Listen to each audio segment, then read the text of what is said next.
Ito ang Broad Streamcast Communicators, ang naiiba at kakaibang plataforma sa digital broadcast mula Luzon, Visayas, Mindanao hanggang sa iba't ibang dako ng mundo.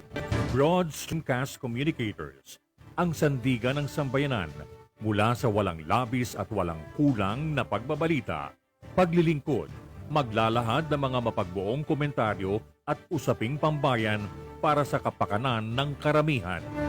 Broad Streamcast Communicators, tuwirang maglilingkod ngayon hanggang sa susunod na henerasyon.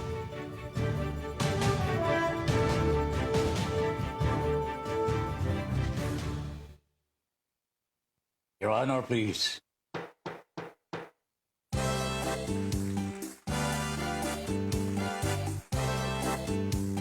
Philippines. Your Honor, please, pakinggan mo reaksyon at komentaryo. Hihimayin ni Ben Paipon ang bawat isyu. Your Honor, please. Mga kurang sa gobyerno, wala siya sinasanto. Mga baho ibibisto, kahit sino. Trabaho lang, walang personalan. Ang tamaan, mabubunggulan. Komentaryo, makatotohanan. Dito lang malalaman. Si Binpay po, inyong samahan. Your Honor, please, inyong pakinggan. Mga isyu sa ating bayan, pag-uusapan. Your Honor, please. Problema ng ating bayan, talakayin, pag-usapan, upang maliwanagan ang taong bayan. Your Honor, please. Your Honor, please, pakinggan mo reaksyon at komentaryo. Hihimayin ni Ben Paipon ang bawat isyu. Trabaho lang, walang personalan. Ang tamaan, mabubunggulan. Komentaryo, makatotohanan. Dito lang malalaman. Si Ben Paipon, inyong samahan. Your Honor, please, inyong pakinggan. Mga isyu sa ating bayan, pag-uusapan. Mga isyu sa ating bayan, pag-uusapan. Your Honor, please. Philippines.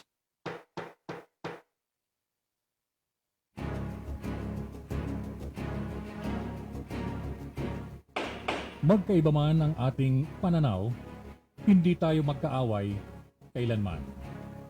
Sa dulo, makikita rin natin ang tulay na siyang daan tungo sa pagkakasundo, pagkakaisa, at kapayapaan. Your Honor, please. Ben Paipon, the bridge commentator and broadcaster on board. Your Honor, please. In defense of truth, justice, and freedom.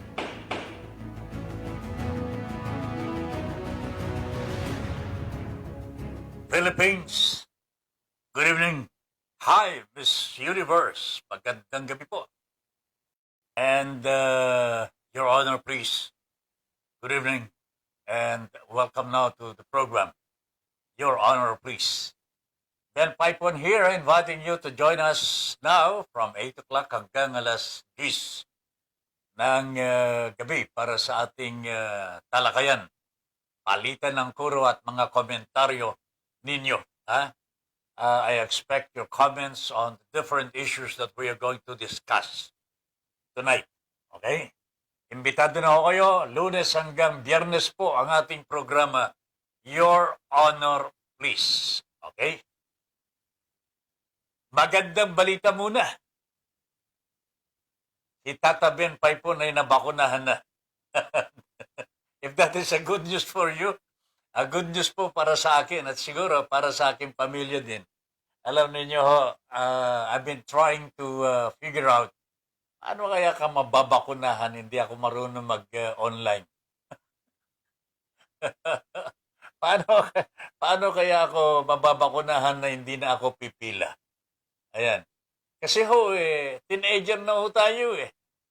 Mahirap po yung bang maarawan ka, mainitan ka, sa kapipila, baka hindi ka umabot dun sa bakunahan.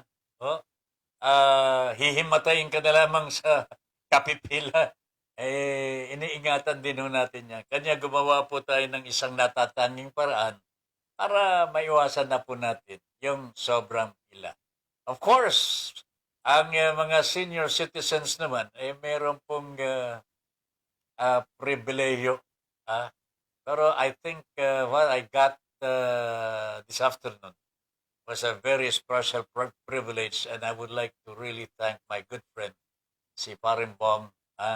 Paring Bong, thank you very much for the help, and sana mabuti pa si Paring Bong naka-double na ho, double dose na ho siya. Madalit sabi, ready na ho para sa any eventuality. Pwede na ho siyang pumunta sa mall, kung meron ng sinihan, pwede na siyang manood ng sine, pwede na ho siyang mag-swimming. At least, yung chances of a severe or critical hospitalization because of the COVID ay mukhang nawala na po yun because of the vaccine. Ganun din po sa mga first dose po lamang ho. Eventually, darating din po sa yugto na kahit tamaan pa rin po kayo ng COVID. This is what experts say. And we have to believe them.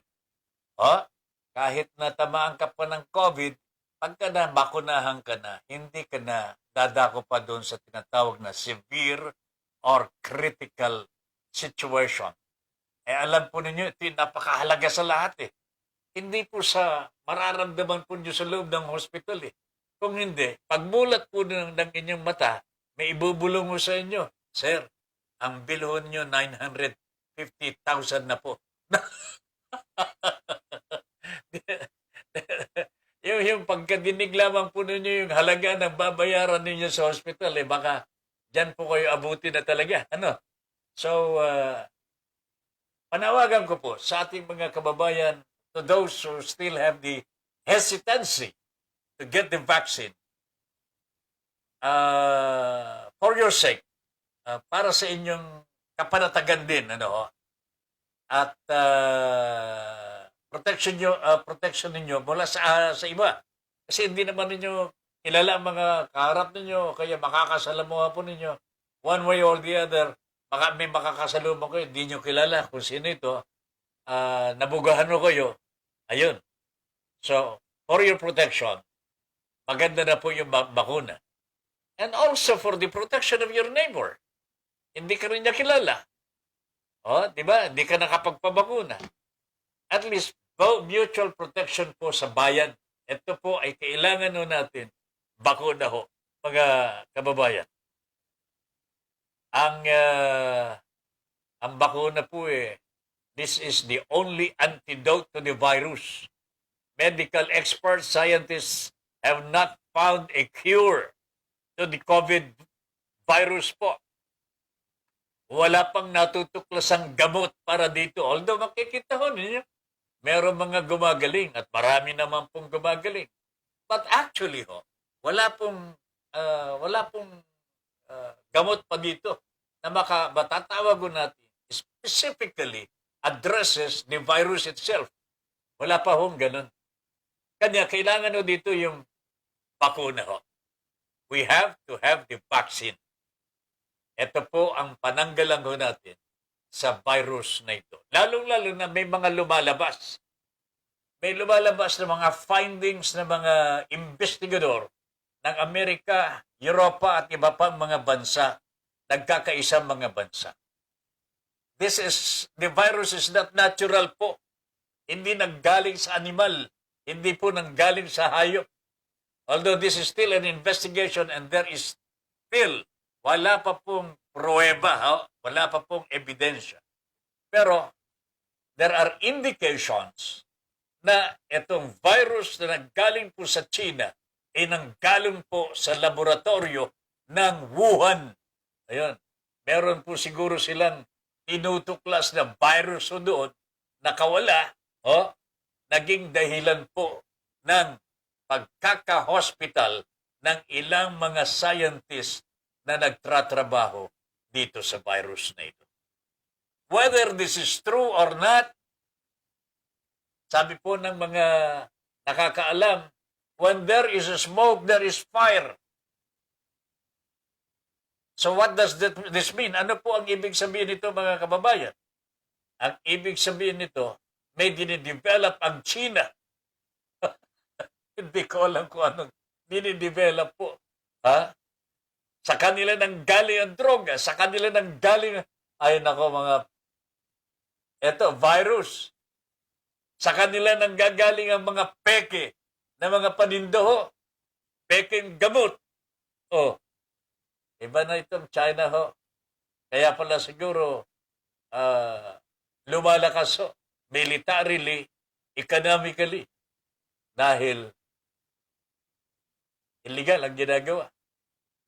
Pero wag po kayong mag-alala, mga kaibigan, mga kababayan. Anything that is started as fake, anything that is started as evil or bad, hindi po magtatagal. The good will always prevail. Manalig lamang po tayo, mga kababayan. Gumawa po tayo ng dapat po nating gawin na tama.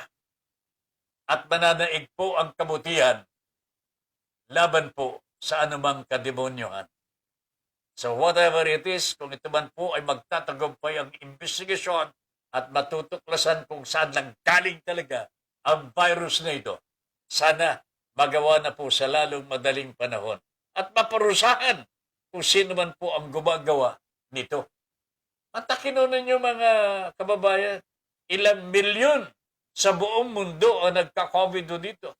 Ilang libo ang namatay sa Amerika, sa Brazil, sa India. Kasalukuyan pong nananalasa ang virus sa India. Mabuti na lamang po dito sa Pilipinas. Kulang-kulang lang pong na 20,000 ang namatay po sa atin. That is according to the official data, Pero baka mas marami po dito ang namatay po sa atin. Hindi nga na lang natin alam. Sana po naman wag nang madagdagan pa. Pero how many, milyon ang namatay sa buong mundo because of the virus. Kagagawan po ng isang bansa po na walang inintindi kundi pang sarili. I'm not saying na categorical na nanggaling nga po sa kanilang virus. Pero ang sinasabi po natin dito, there are indications, there are circumstantial evidence already pointing to the fact nagkasakit ang mga Chinese scientists na gumagawa po dito sa Wuhan. Di ba dito nanggaling yung virus? Wuhan Laboratory. Inaamin po ng China na may nagkasakit sa kanila pero hindi po nila inaamin na may mga na-hospital sa kanila mga scientists. So what happened? Ito ang tutuklasin ng iba't ibang mga bansa, mga kaibigan, sapagkat hindi po pangkaraniwan ang pagragasa, pagdami, pagkahawa-hawa ng mamamayan ng mundo dahil sa virus na napakawalan ng bansang China. Eve M. Ramos, magandang gabi po, Eve. How are you today? Good evening po, Sir Ben, Your Honor, please. And Miss Universe, magandang gabi po. Nangunguna si Eve ngayon, Eve, maraming salamat. Eden Pedralves, my classmate. Good evening, Sir Ben Paipon, watching from Tugigaraw, Cagayan. Classmate, kumusta ang virus dyan sa Cagayan? Balita ho namin, dumadami ang virus dyan. Totoo ba yan? Please let us know, Please let us know. Okay. Lilian Gabriel, a blessed Monday, Tata Ben Paipon. At Miss Universe, stay safe and healthy. More power to your honor, please. God bless us all. God first. Wow, talaga namang kadami-daming mga hearts na pinadala ni Ma'am Lilian Gabriel. Thank you very much, Ma'am Lilian. Glomar Renalin. Good evening po, Sir Ben Paipon. Keep safe and blessed. Evening po sa inyo. Lagi po akong nanunood. Sir Idol. Thank you very much, Glomar. Magandang gabi po. Ravenna Naya is watching. Good evening. Maximino Matias Jr. is also watching. Angelica Paz is also watching. Good evening, Angelica. Congrats po, Sir Ben. Eve M. Ramos. Congrats dahil nakapagpabakuna na ako kasama po ng aking PA. Ayan. ayos na ho kami. Pero, siyempre, may second dosage pa. May nagtatanong dito, ano daw po ang itinurok po kay Tata Ben Paipon? If ang itinurok sa akin, pinamili ako. Pinapili po ako. AstraZeneca or Sinovac. My doctor advised me to take Sinovac. And I admitted to you that I believe him. Okay? At sabi ko, magpapaturok na lang ako ng Sinovac. Okay? Pero when I was made to choose between Sinovac and AstraZeneca, ayun, tinanong ko rin po yung doktor na tumingin sa akin, yung nag-interview sa akin. Pinapili ako sir, ano po ba talagang mas okay? Sinovac po ba o AstraZeneca? Sabi niya, dito ka na. Dinilugan niya.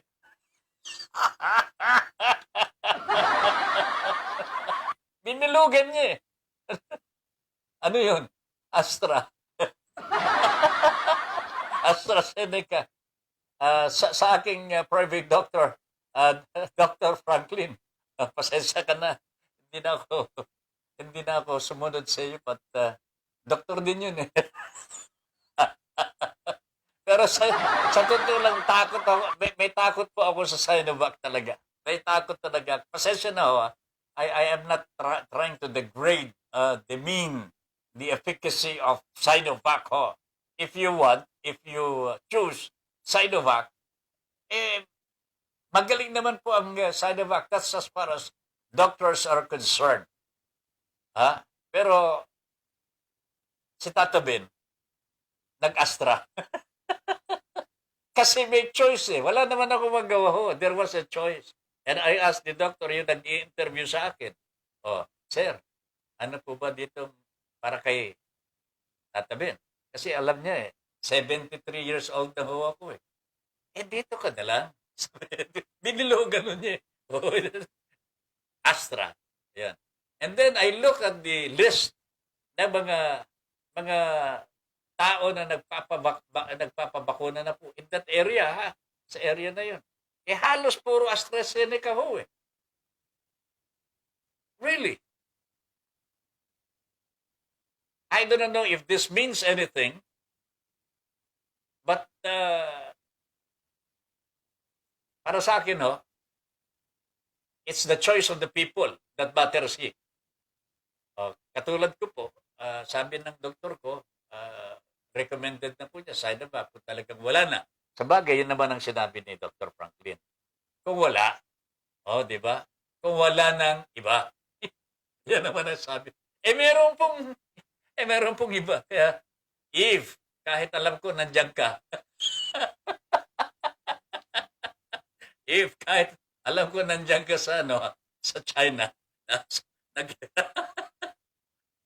Nag-Astra ako Bukas Chinese ka na, Sir Ben. Joke po. Hindi nga ako nag-Sinovac I'll go for Sinovac din po, Sir Ben.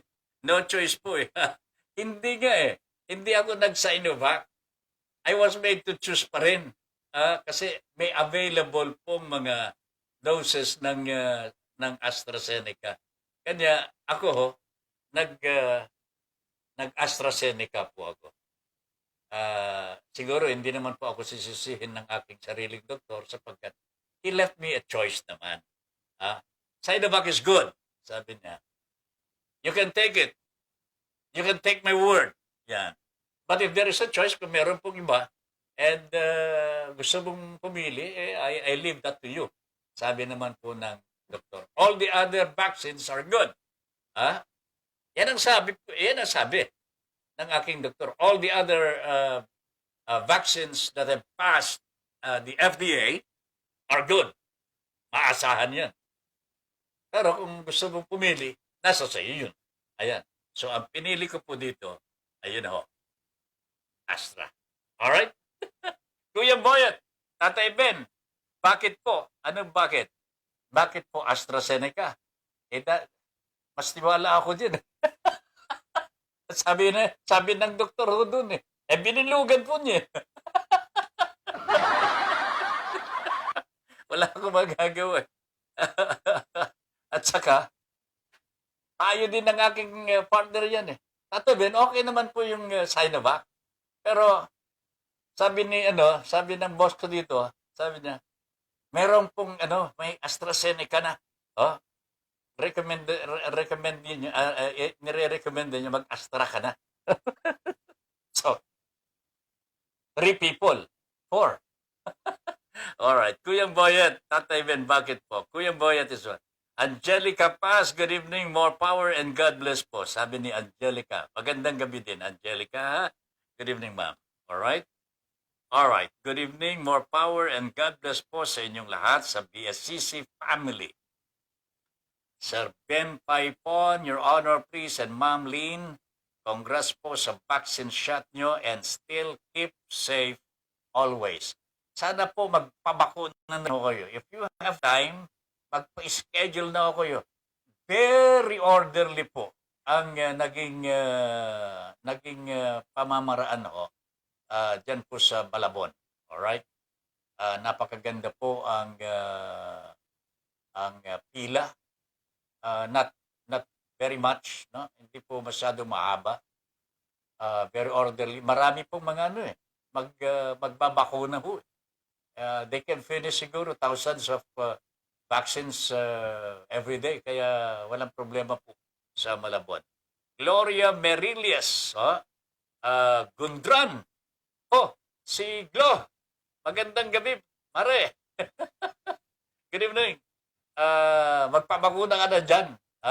Si pare, magpabakuna na para ligtas tayo sa sakuna. Eden Pedralves, congrats, Idol Ben. Then, nakapagpabakuna ka ba? Classmate? Tapos ka na ba? Okay? Kuyang Boyet, Tatay Ben, bakit po ang Israel hindi na sila ang nag-mask at face shield sa loob lang mall? Po, pero sa labas, okay na. Sana ganon ang gawin dito sa atin. Alam po ninyo, ang bansang Israel, napakaliit na bansa po yan. Napapalibutan po ng kalaban, mga Arabo. Pero, kita ho ninyo yung recent fight with the Hamas, Palestinians po. 12 lamang po ang nasawi sa kanila. Pero doon sa kabila, 248 plus ang mga namatay. Kasi kahit nagpaulan ng mga rocket ang mga Palestino, merong tinatawag po silang shield, iron shield. Hindi po pwedeng bumagsak sa Israel ang mga bomba ng kanilang kalaban. Ganyan din ang nangyari nung mga unang mga panahon. Kanya naniniwala po ako, mga kababayan, na pinagpala itong bansang Israel. Ngayon, itong sigalot sa Israel, may pinagmulan po ito. Biblical po ang origin ng sigalot na yan. Kaya sana ihahanap po ng kalutasan ito sa lalong madaling panahon ng mga nagkakaisang mga bansa. May problema lamang po ang mga Palestino. Alam po ba niyo kung bakit? Tanungin po ninyo ang kanilang mga kasamang mga Arabo. na nasa Middle East kung gusto nila na ang Palestine ay magkaroon ng sariling estado. Ang sasabihin po ng kanilang mga kapatid na mga Arabo, wag, wag. Bakit ho? Bakit wag? Natatakot po sila sa mga Palestino daw. Eh kung gano'n ang gano'n ang pananaw ng kanilang kapwa Arabo, eh bakit ang Israel? Di ba? Itong gulo ho, itong recent na gulo, fighting between the Hamas, Palestinians po yung Hamas, and the Israelis. Ang mga naghahamon ho dito, yung mga Palestino po. Binobomba po nila, nilulusob po nila ang bansang Israel. Ginugulo nilang Israel. Nananahimik po ang Israel. Anong ginawa ng Israel? Ayaw ninyong tumigil, ha? Ito para sa iyo, bomba. Nagkabagsakan ng mga gusali sa Gaza. Yan po nakatira, pansamantala, ang mga Palestino. Kanya, ay nako talaga. Wag ko nating susubukan ng Israel sapagkat mukhang ito po ang pinagpala. Congrats, Idol Ben, sabi ni Ma'am Eden Pedralves. Tatay Ben, si Kuyang Boyet. At least meron kang brief history dito sa Israel at saka mga Palestino. Yung face mask, face shield, tapos na po ang bakuna ng Israel. Parang Amerika, nauna pa ang Israel. So they can afford to stay outside without a face mask already. Ganyan din po ang Amerika po ngayon, Estados Unidos. There are still some parts of the United States na kailangan po ng masusing pag-iingat. Pero more or less po, inaalis na po yung pagsusuot po ng face mask. Of course, yung mga citizens naman, nakasanayan na ho nila yung face mask. Mas maganda na rin po silang tingnan na may face mask. Lalong-lalo na kung may burda-burda. Pero kanya-kanyang choice na yan kung mag-face mask pa rin po sila. Lalong-lalo na kung sila po ay nabakunahan. You know what? 50% of all Americans have been vaccinated already. And more are going to be vaccinated very, very soon. Israel, tapos na ho sila. Ang Pilipinas, wala pa po tayong 5 milyon. Samantalang 70 million Filipinos ang dapat po bakunahan po natin para ma-reach po natin, ma-obtain po natin yung tinatawag na herd immunity. Can we do that? Can we reach that before the year ends? Marami pong nagsasabi, hindi natin kaya. Sapagkat ngayon pa lamang nadinig ko po kanino doon sa vaccination room. Wala nang Sinovac. Wala na raw pong Sinovac Nauna pang naubos po yung Sinovac kaysa yung Astra. Mas maraming gumamit ng Astra. Hindi ko maintindihan kung bakit wala ng Sinovac. Baka may nagtatago ng Sinovac. Kasi tignan ho ninyo, ang mga bali-balita ho ngayon, 3 bayan ito, mga kababayan. Parañaque, Mandaluyong, San Juan. Bakit po nauso bakuna for sale? Anong bakuna ito na pinagbibili online? Bakit may bakuna pinagbibili online? Sa tingin po ba ninyo, pwedeng ibenta yung Pfizer, Moderna, AstraZeneca online? I doubt it, my friends. Kaya tanungin ho natin sa mga alkaldeng ito, ano po ba yung nakikita ho nila na ipinagbibili online? Okay? Hindi ko maintindihan bakit libre naman po ang bakuna ho Bakit mayroon pong nagbebenta ng bakuna ho? Anong bakuna ang ibinibenta sa mga bayan ng San Juan, Mandaluyong, at Parañaque po? Saan nagagaling ito? Kanino nanggaling ang supply?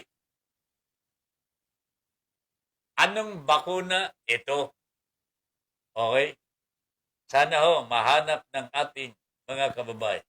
Pero Kuyang Boyet, kung Israel ang tatanungin mo, tapos na sila.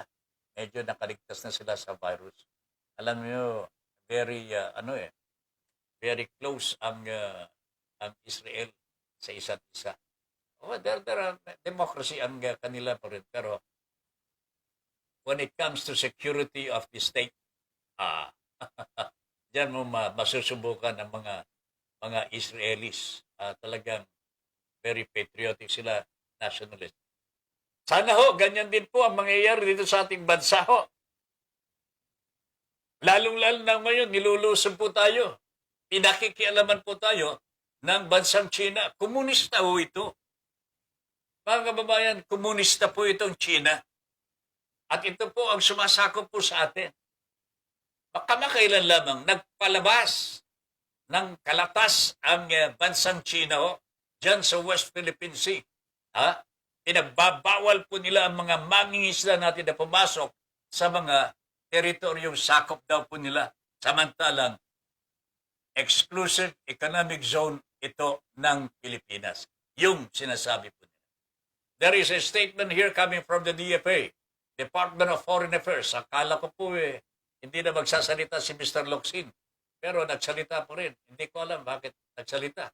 Ang sinasabi ni Mr. Duterte, ito na lang si Roque ang magsasalita tungkol sa West Philippine Sea. Pero ito, si Mr. Locsin, hindi ko alam kung paano at nakuha na naman po niya magsalita. Pero tama ho ang sinasabi ni Mr. Locsin. Ano sabi niya? Disregard the China law as if it didn't exist. Oh, yan ang tama. Yan ang tama ho. At dapat suportahan ng bawat Pilipino po ito, mga kababayan ko. It does not apply to PH territory. Hindi bumabagay po sa ating exclusive economic zone ang kalatas, ang batas na ginawa ng bansang China. Ang lakas ng loob po nila. Sasakupin po ang ating teritoryo. There is already an arbitration decision to this effect, giving those areas in the West Philippine Sea identified na. Hindi ko lamang po masasabi kung ano itong mga area. But alam po ninyo, alam po ng bawat bansa. In the Philippines, alam po natin kung anong teritoryo natin. Alam din po ng China ang kanilang 9-dash line. Pero yung non-9-dash line po ng China ay binaliwala na po ng United Nations Arbitral Tribunal, Permanent Arbitral Tribunal. So it does not exist. Dapat doon lamang sila sa hindi po saklaw ng exclusive economic zone ng Pilipinas. Pero nandyan po sila. Ang lakas po ng loob po nila. Ngayon, hindi ko alam kung anong gagawin ng ating Pangulong Rodrigo Duterte. I wonder if our fishermen are still afraid to fish in our territory. Sana ho, huwag silang matakot sapagkat sabi naman ng Coast Guard at ng Bureau of Fisheries and Aquatic Resources, huwag kayo matakot. Protektado namin kayo. So hopefully, mangyayari po ito sapagkat nakakatakot naman itong ginagawa ng China ho sa atin. Pero kung tayo magpapatakot talaga, sa kanila na po ang teritoryo natin. Pero kung hindi tayo magpapatakot, hindi nila makukuha yan. Laban po tayo, di ba?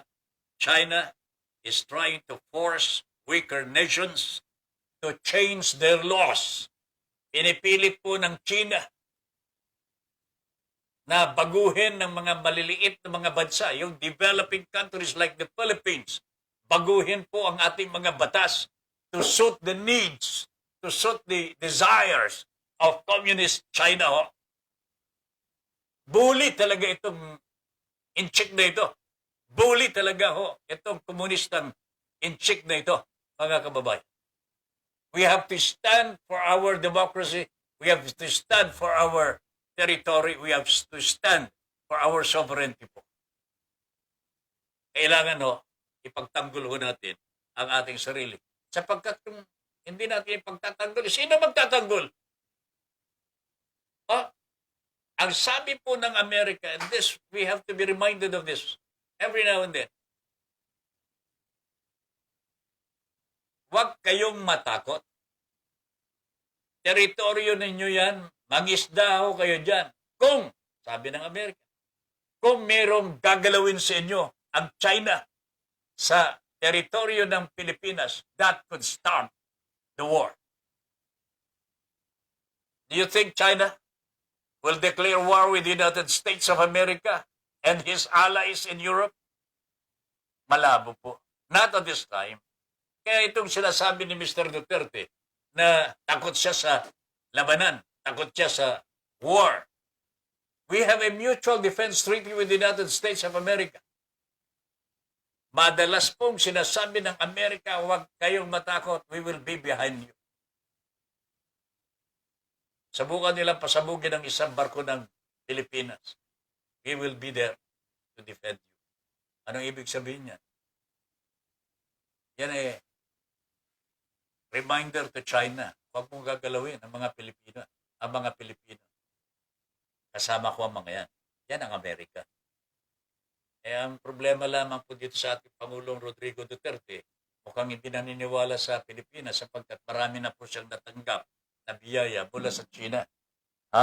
Marami na po yata ang pinangako ni Xi Jinping. Barkada na raw po niya yan, si Xi Jinping. Alang niya talaga, komunistang China, barkada ng Pangulo ng Republika ng Pilipinas. Hello, Daddy Ben, sabi ni Christopher De Vera. Always keep safe. Thank you very much. Christopher De Vera. Jomai Memar is watching. Good evening. Jomai, good evening po, Sir Ben. Ricky Desoy watching, pre. Good. Magandang gabi, Padre. Marie Clado is also watching. Los Unidos Aventeos watching. Josephine Tale Dilio. Good evening po, Sir Ben. Watching po from Las Piñas. More power to your program. Keep safe always, sir. Okay?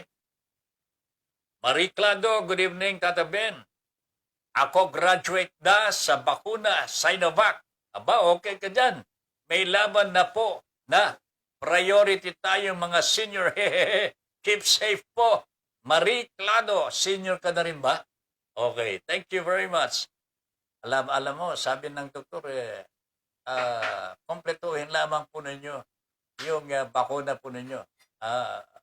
Makakatiyak kayo, hindi kayo tatamaan ng virus na ito severely or critically. Napakalaking bentahe po para sa mga nabakunahan ito. Alam po ninyo, mga kababayan, kung magkakasakit po kayo, yung mga namamatay sa COVID, yung talagang grabe, nasa tinatawag na ICU, grabe po. Hindi po yung pagkamatay ho nila. Pero grabe po ang babayaran nila kung wala kang pera sa pagbayad. Dinadaya pa ng PhilHealth ang ibabayad sa iyo. Ay, nako talaga. Even Ramos, bukas Chinese ka na, Sir Ben, sabi joke po. Ay, hindi ako nagpabakuna ng Sinovac, Eve. I was saved. I was saved. But wala naman tayong masasabing masama sa Sinovac. As a matter of fact, I have already acknowledged the efficacy of Sinovac dito po sa atin because that was the advice of my private doctor. Di ba? Nabanggit ko na nga dito eh. Sabi ko noon, ayaw ko ng Sinovac. Pero nakausap ko yung doktor ko because I wanted really to have the vaccine. Gusto ko talaga magpabakuna. Na-convince po ako. Kaya sabi ko, magsasinovac. Pero nagbago ang isip ko nung nandun ako sa vaccination room. Sinabi sa akin, may AstraZeneca. Pagkatapos sinabi po ng anong gusto po niyo, sir? Yung doktor mismo, nag-i-interview sa akin. Anong gusto niyo, sir? Sinovac o Astra? Sir, ano po ba ang papayo niyo sa akin? Dito ka na. Binilugan mo niya ng ganun. Astra. Kaya yun. Pero hindi ko naman binamaliit ang kabutihan po ng Sinovac. Okay? I'll go for Sinovac, sabi ni Eve. Din po, Sir Ben. No choice po eh. Of course, you are there. You are there. Hindi naman po pwede punta ka muna dito sa Valenzuela at magpabakuna. Anyway, okay naman yan eh. Good. I think Sinovac is good for Asians talaga. That has been the the yun ang bakuna ho na ginagamit pa po nung araw para sa mga iba't ibang uri ng sakit. Okay? Ricky Tisoy, Sinovac ako. Pre, walang problema, pare. Walang problema. Pero, basta, magpapakuna. Alam ninyo mga kaibigan, let me just say this, madalas so ninyong madidinig po ito sa mga medical experts on television, sa iba't ibang istasyon ng radyo at television. Okay? They're all one in saying na have the vaccine, magpabakuna na ho kayo para maligtas po kayo sa virus na ito. Hindi naman maligtas na hindi na kayo magkakasakit. No? There will always, meron pa rin pong chances na magkasakit po kayo. Pero ang sinasabi po nila, mawawala po yung severe at critical stages of the virus in your body. Malaking bagay na ho yun. Lalong-lalo na sa mga senior citizens na medyo mahina na po ang tinatawag na immune system. Okay? Ako naman ho nagsimulan, bago pa man mag-pandemic, I was advised already na palakisin ko ang aking immune system. At meron pong nagbigay sa akin ng gamot. Okay? Medyo may kamahalan din ho. Pero kung tutuusin ho natin, yung magagawa sa katawan ho natin, hindi po mababayaran kung mapa-hospital ka eh. You will be spending more when you're going to be cured in the hospital. Kesa ngayon, nag-immune system ka na. Maliligtas ka sa mga sakit. Mas kakonti ang babayaran mo. Mas pogi ka pa. Di ba? Babata ka pa. Alam po ba ninyo yung ginagamit ko? Ngayon ko lang sasabihin because I think we need to have this. We need to have this. Spirulina ho. Ang gamit ko noong araw pa. I take 4 tablets of spirulina every night. 4. Sabi po ng kaibigan ko si Susan, sabi niya, walang problema tatabi kahit 4, 5, 6 na tableta ang inumin ninyo. Kasi herbal ito eh. Yan. Okay? Lubot. Yan. Sa ilalim ng dagat ba? Hindi mo na. Basta ito ho, napakaganda ang pagkakagawa. Immune system, ang pinalalakas po nito. Spirulina. Yan ang spirulina. Okay? I think pwede nyo akong i-message dito kung gusto niyo. Hindi naman po pwedeng i-commercial pa natin dito at wala pa pong kontrata. Pero personally ho, yan ang gamot, yan po ang gamit ko para mampalakas ang immune system. Kanya medyo matagal na rin ho akong hindi nagkakasakit. Ho. Nagkakasakit na ba ho ako? Na-hospital na ako for hypertension. Pero nakalabasan ho tayo after 2 days. Ano pa ba yun na hospital pa ako? Wala na. Yan lang naman po eh. Ang dahilan lang naman po na ako nagkaroon ng hypertension po eh. Salbaho ito lang, itong nagluto sa akin eh. Pinakain ba naman ako eh, kasi wala na po kami maulam. Wala na talaga kami maulam, kundi alimango na lang. Alimango na lang. Mataba pa. Alam niyo, alimango po yung aking paborito eh.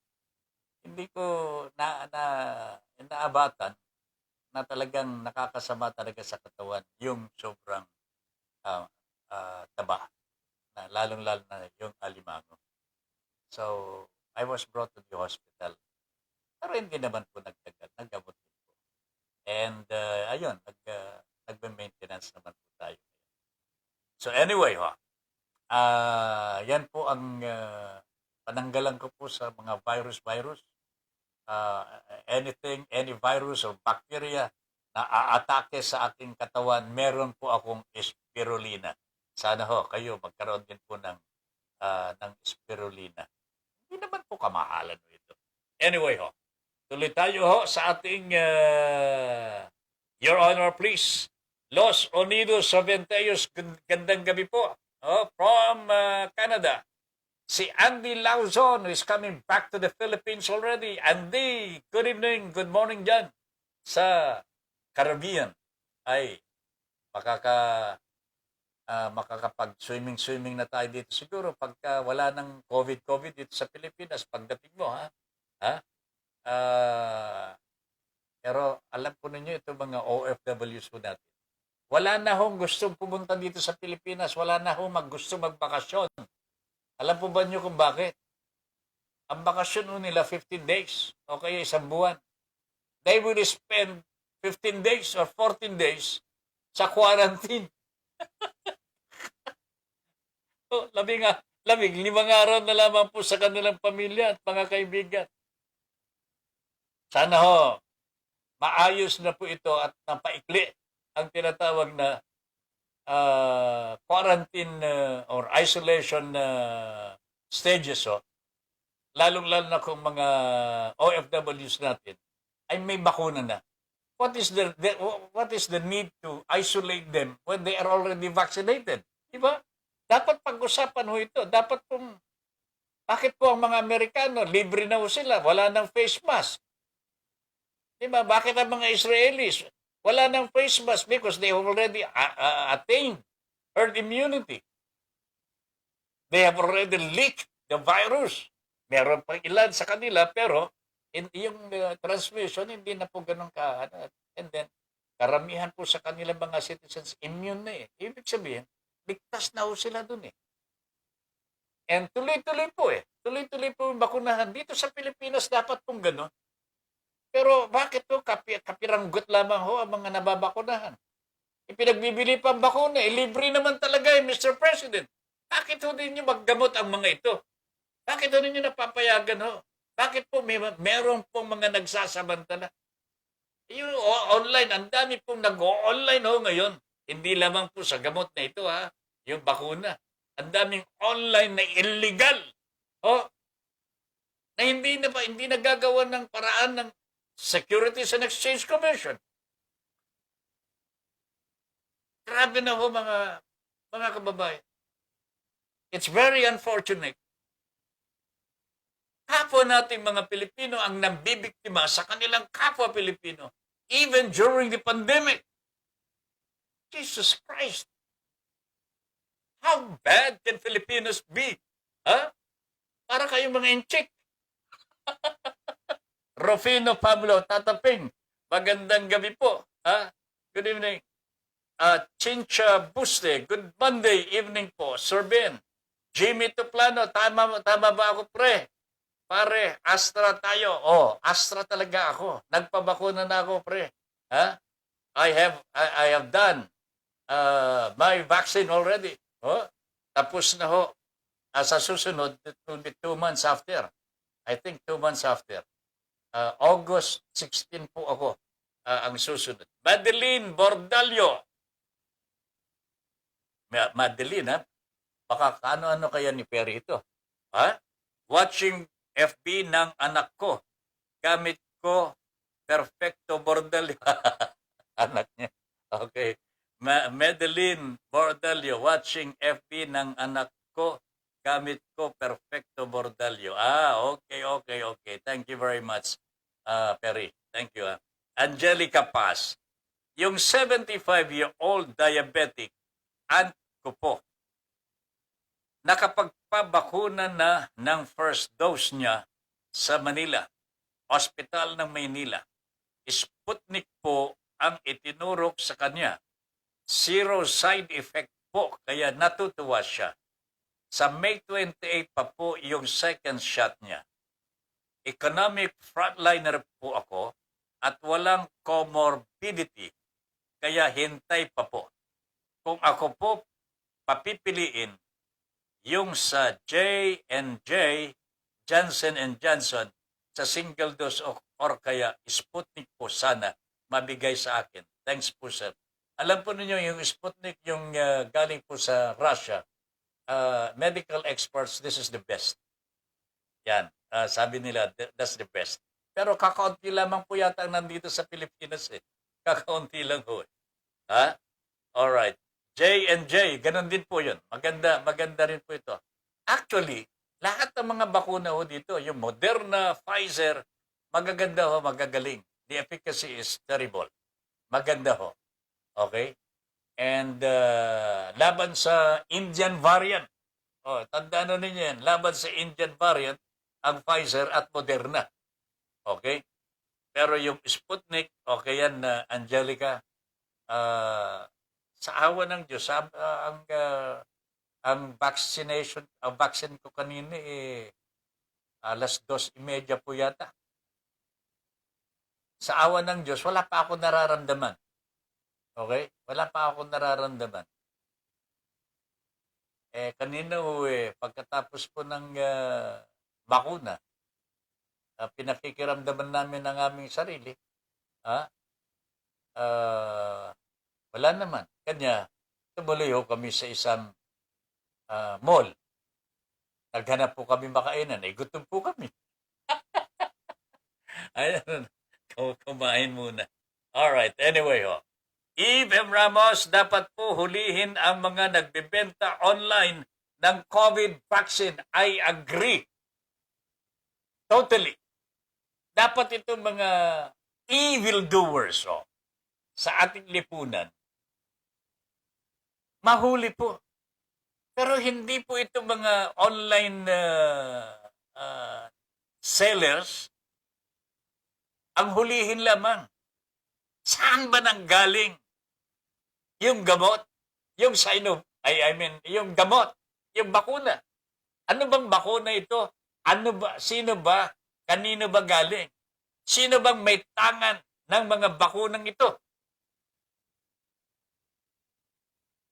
Alam nga naman ho na nag-importa na ang isang private businessman sa China direktamente.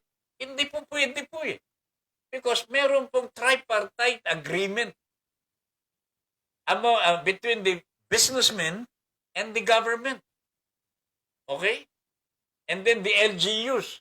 Dapat po dumaan sa national government ang kontrata para doon sa pharmaceutica. Okay? So, given na po tayo dito dito sa Pilipinas, walang bakuna ho dito na hindi tangan ng gobyerno ho natin. Whatever that means. National or local. Kasi yung private, hindi pa yata nabibigyan Kasi hindi pa naman po oras para sa mga workers natin. I think they will have a time for this. Hindi pa po nabibigyan. Sa mga LGUs, yes. Okay, LGUs meaning local government units. Okay? So, tanong. May nagbebenta ng bakuna. Tanggapin natin. Tsaka yun, meron nagbebenta ng bakuna. Pero higit nating habulin, saan nanggaling po yung bakuna na ibinibenta? Sige nga. This is the harder issue na dapat po nating habulin. Pare-pareho. Saan nanggaling yung ibinibenta at ano ito? Okay? Ano? Nako, Panginoon ko po. Kaya sabi ni Eve, dapat po hulihin ang mga nagbebenta online ng COVID vaccine. Hulihin po niyo yung nagbebenta at anong tawag doon? Yung pasukain ninyo. Higain ninyo. Walang kaibahan mo yan. Bakit to? Ito makahuli ka ng nagbebenta ng droga. Milyon-milyon ang halaga ng droga nahuhuli. Every day. Kamakailan lang, kahapon ho yata, 40 million ang nahuli. Pero wala ho yung mastermind. Tatlong kabataan lamang po yan. Hindi mo nga makulong sa Jubilee Prison. Kailangan lamang ho dyan sa DSWD. Makatakas pa yun eh. Nasaan ho yung mga mastermind? Nasaan po yung mga drug lords? Nasaan po ba talaga yung mga inuno talaga, yung mga tauhan mismo ng drug lord? Wala naman po yatang nahuhuli ang PDEA po. Hindi nga natin alam kung totoo po yung nahuhuli nilang 40 million. Hindi naman natin nakikita lahat po yun. Sila naman ho nagbibilang po. Sa dinami-dami po na milyon-milyon mga halaga ng shabu na nahuhuli po ng PDEA every day. Every day po yan. Hindi pa po natatapos ang ano ba ito? Pastime na lamang ho ng pagkasabihin lamang, may ginagawa. Hindi ko maintindihan ito. Pero I think this is a testimony that the drug campaign of the president is a failure. Mga kaibigan, is a failure. Walang nangyayari ho. Hindi niya natupad ang kanyang pangako. Dapat mag-resign talaga ito eh. Yan naman po ang sinabi po niya, I only need 6 months to finish the drug problem in the country. Wow! Kan naman ho tayo. Bilib naman po tayo kay Digong. Pagkatapos sasabihin niya, mag-jet ski ako papuntang Panatag Shoal, ititirik ko ang bandila ng Pilipinas. Patayin nila ako kung gusto nilang patayin. Naitirik ko na. Ayan. Pagkatapos, nagbibiro lang palang damuho. Ann Nabajo. Good evening, Sir Ben. Good evening, Ann. How are you? Madel Cartesiano. Good evening, Sir Ben. Good evening din po. Roxa Jane Glomar. Magandang gabi po, Sir. Idol Ben Paipon. Okay, thank you very much. Jenna Remo, ang Tata Ben Paipon. Watching si Jenna, ang Tatay Ricardo Remo. Nanonood din po si Tatay Rick. Tatay Rick, good evening. How are you, sir? Kumusta po kayo? Abel Dogomeo Blancaflor. Good evening po, Sir Ben. Good evening. Ayan, si Elvis E.J. Bonyao. Good evening po, Sir Ben. Ito na po, si Perry T. Bordalio, present. Good evening, Perry. Si Lynn Gonzalez, magandang gabi po, Sir Ben Paipon. Good evening. Nandito na si Mel Rodelio Militante. Watching na. Si Mel Rodelio Militante. Lynn Gonzalez, good evening po. Watching from Malabon. Napakaganda ngayon ang bayan ninyo sa Malabon. Bilib na po ako dito kay Mayor Lenlen Oreta at ang kanyang kasama sa Public Information Division ng Malabon City Government, si Mr. Bong Padua. Bong, good evening, my friend. Melito Rodelio Militante. Dobry večer, Bog Blagoslovil. Tato Ben, good evening and God bless in Russia. Ayos ka dyan, pre. Hello, Sir Ben Paipon, watching from Malabon. Mabuhay po kayo. Ayan. Yan kami kumain kanina dyan sa Fisher's Mall, Malabon. Perfecto T. Bordalio, ready na ako. Ready na raw si Perry. Mamaya, Padre. Wait ka lang. Alright. Patas Balita is watching. Patas Balita is watching. Good evening, Patas. Alright, Nako, meron pang ibang mga balita dito na hindi ko magugustuhan. Meron pong nangyari dito sa Valenzuela City. 18 years old, autistic patient po ito. May autism. Nag-raid ang mga pulis Valenzuela sa isang tupadahan. Yung bata siguro nandun. 18 years old lamang po ito. Payat.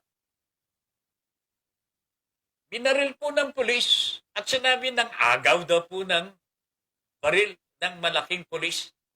Patpatin ho yung bata. Alam po ninyo, naikakabit ko ito nangyayari dito sa atin. Sa nangyayari po sa Amerika, where there is racial discrimination, supremacy, cult, and so on and so forth, lumalaganap po ito sa Amerika. At naging problema po nila, pati yung mga Asyano ho doon, nagiging biktima ng karahasan. Iba naman ho dito sa atin. Impunity ho ito eh. Mga pulis na sumusunod sa hindi tamang utos ng Pangulong Duterte. Patayin niyo sila, akong bahala. Kita nyo, walang pulis nga na nakukulong. Bihira. Maliban lang talagang lantaran na ho na nakapatay ng hindi tama.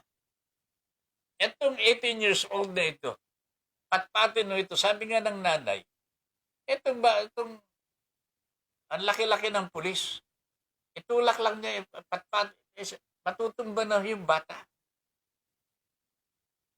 Binaril? If this is not impunity, what is it? Meron pong lisensya ba ang mga pulis ngayon na tumutok at pumatay sa kanilang mga dapat prinoprotektahan? Yung mga pulis nga ho, mga kaibigan ho pagpapatupad ng anti-communism po nila, pupunta sa isang lugar ng mga katutubo.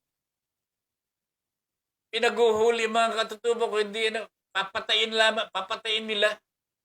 So many have perished already. So many have died in the hands of their protectors. Supposed to be protectors po. Bakit po ganun? Pagkatapos ikukulong ho yung mga katutubo, yung mga aktivista ho, in the guise of having bundles of firearms and explosives in their possession. How could this be? Ito masakit ho mga kaibigan pagka ang bayan ho natin, under the directive of the President, malayang gumawa ng gusto nila, protektado sila ng Pangulo. Kaya nagkakaroon po ng pag-aabuso. Itong 18-year-old na ito, mga kababayan. Walang due process ito pagkapatay dito.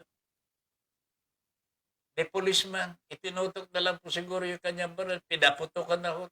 Wala naman po magre-reklamo siguro, payato to yung bata. Mahirap lamang po siguro. Baka hindi pa nabibigyan ng ayuda. Baka kalusot ako, sabi ng pulis. Protektado ako ng Pangulong Duterte. Ayun. Pero naghihinagpis sa galit ang magulang. Mga kamag-anak po ng bata, naaawa po sila sapagkat may autism po yung bata ho eh. Meron po akong pamangkin ho. Autistic po ang aking pamangkin. Kaya lamang po ako nagpupunta doon sa bahay ng aking anak. Sapagkat gusto ko lang makakalaro yung bata. Alam po ninyo, pareho kami ng paborito eh. Pag kami na nagkukuha po akong alimango, ayan, inadala ko po. At tuwa-tuwa po yung bata. He is now 11, 12 years old. Pero, payat din po. At, alam po ninyo, may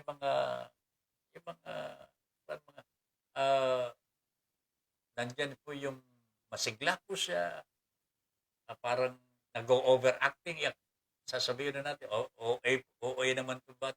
That's their nature eh. May sakit kayo ho eh. Kung hindi po natin alam na merong sakit ng mga ito, kukutsahin natin eh. Pagtatawanan natin. At maaaring ibubuli pa nga natin.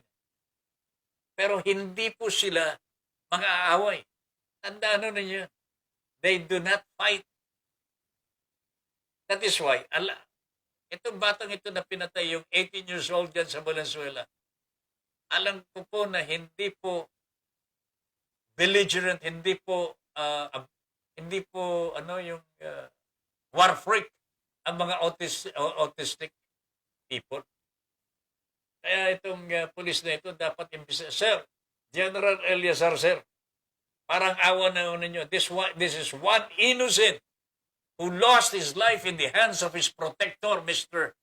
General Eliazar, sir. PNP Chief, kaibigan po namin kayo.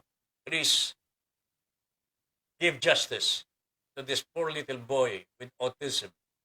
Pinatay po ng inyong pulis ng Valenzuela. Sana ho, bigyan nyo ng katarungan ang pagkamatay ng bata.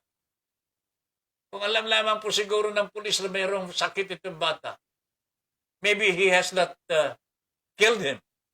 Maaring buhay pa po. Pero isipin na lamang ho ninyo, kailangan pa po ba na malaman, ikaw may sakit, ikaw ay lalang sakit, sige papatayin na kita. A protector of the people who knows his responsibilities towards the citizens. Wala naman pong baril, walang armas, hindi naman po manlalaban. Bakit mo ba barilin, Mr. Policeman?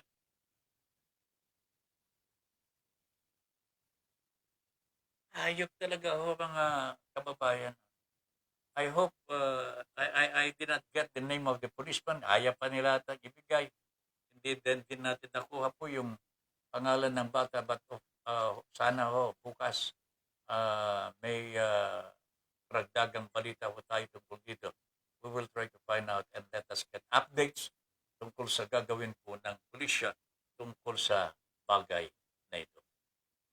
In the meantime po mga kababayan, inumpisa na po ng Kongreso na talakayan po yung tinatawag na Bayanihan 3, budget of 405 billion pesos. Ito ay for economic stimulus, ika nga. Dapat ho matagal nang pasado ito. Matagal na ho dapat umiiral ho ito. At bakit ho yung bang tinitipid po yung gastos po natin para dito sa pandemyang ito. Yung pag-testing. Alam po nyo sa ibang mga region ngayon, kulang po sa testing kaya sa kanilang Cotabato, sa Zamboanga, dumadami po ang COVID virus. Walang testing ho. Walang tracing. Ito po ang masakit po dito. Wala pong testing. Kaya sana ho itong Bayanihan 3 na ito sana ho kagad.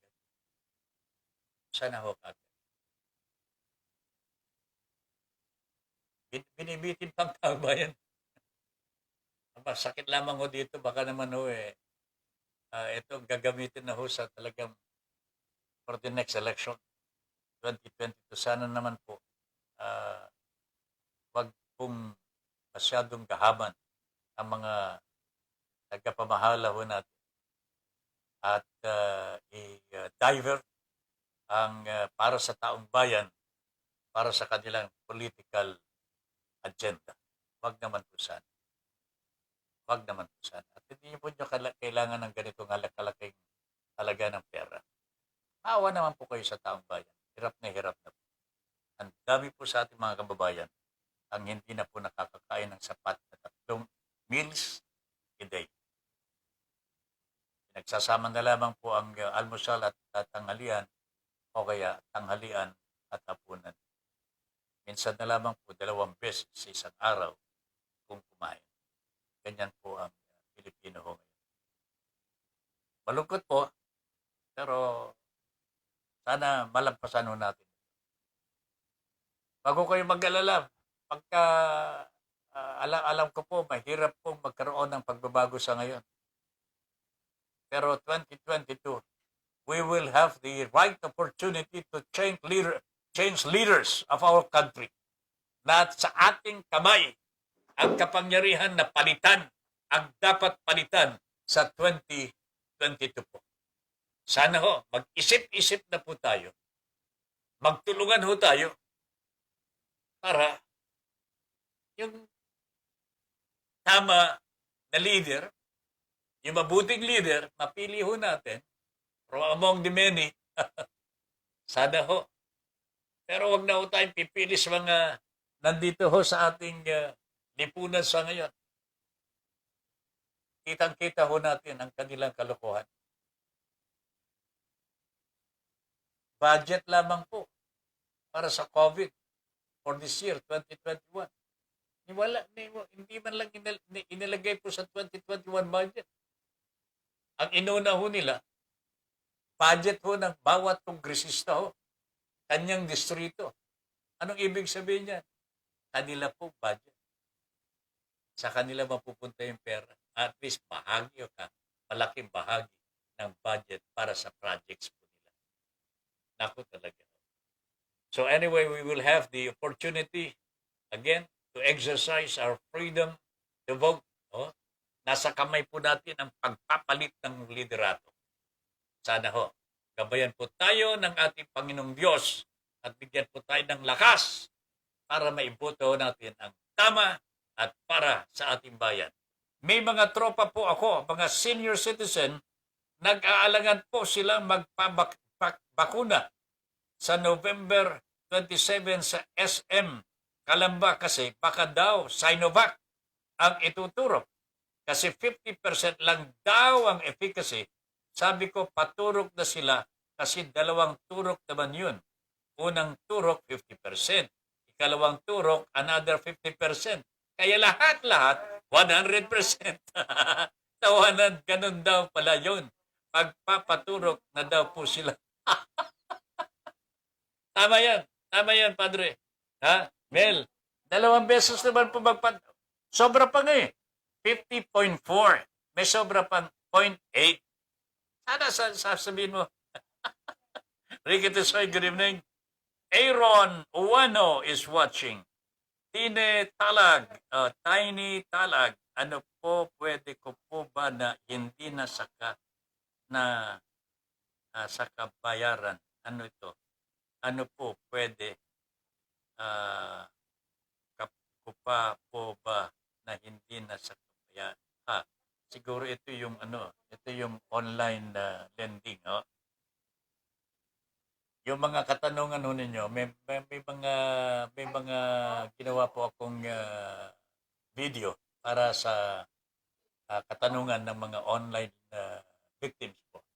Meron. At saka 7 stag, okay? Tingnan na lamang po ninyo dun sa video natin. Okay, nasa YouTube ni Tato Ben 51. Jenna Remo, hehehe. Ayan, thank you very much, Jenna. Kumusta ng tatay? Rick? Alright. Bueno, mga kaibigan, we have umpisa na natin pag-usap sa mga naging biktima ng online at saka ganon din po sa investment scam. Alam po nito, investment scam na ito, medyo masalimuot na hindi masalimuot ito eh. But let us see. Tingnan natin kung ano ang istorya, kwento ni Mr. Val ng King Crab. King Crab. Ito naman po yung tanggapan ho. Ito yung anong pangalan nun? Opisina na dito sa Pilipinas. Okay. Val, magandang gabi po. Okay. Magandang gabi po, Sir Ben Paipon. Yes, sir. Naririnig niyo po ako? Yes, sir. Yes, sir. Magandang gabi po. Okay, actually nandito po ako sa labas ng bahay ko. Nasa labas ba? Nasa gasoline station po ako. Bakit? Actually kasi meron po akong kukunin sanang bagay po sa Marikina. Oo. Nagkataon po nung chinek ko yung cellphone ko, nakita ko po na tumawag na yung PA kaya hindi na po ako umalis ng gasoline station. Gano'n naman. At saka Opo. maganda, nandiyan ka sa gasoline station, malakas ang signal eh. Malakas. Opo. Alright, Salamat anyway. po. Val, Opo. may trabaho ka pa? Meron po akong trabaho, isa po akong teacher sa San Lorenzo Elementary School. DepEd teacher po ako. DepEd teacher? Opo. Okay. Regular classes yan? Opo. Okay. Opo, sir. Online class po kami this year. Alright, okay. can you tell us, ano bang nangyari? Okay. King Crab ang opisina?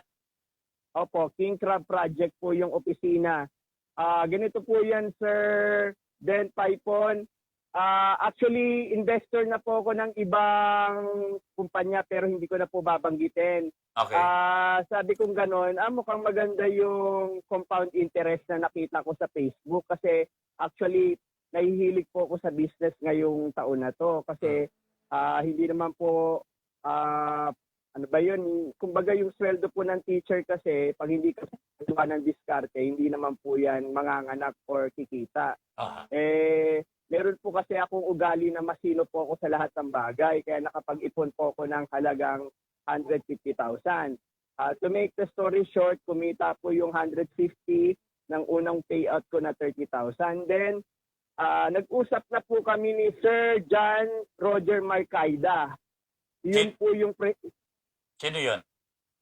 John Roger Marcaida, siya po yung alleged na CEO scammer na una ko talagang minessage kasi sabi ko sa kanya, Sir John Roger, mukhang maganda po yung compound interest, mukhang kikita itong 30,000 po.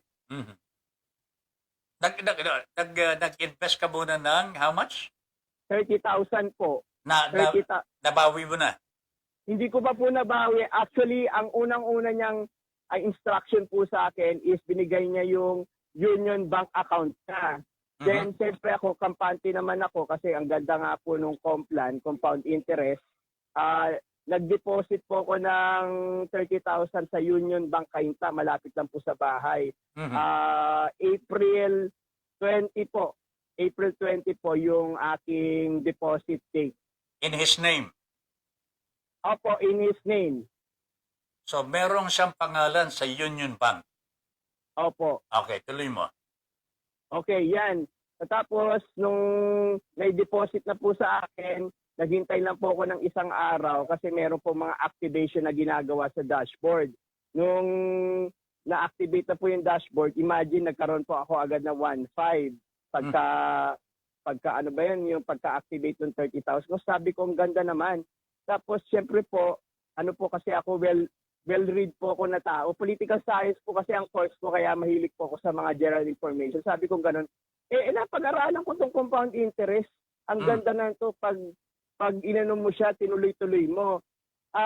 Sabi ko, 27 days po, naka 103,000 na po yung aking compound interest.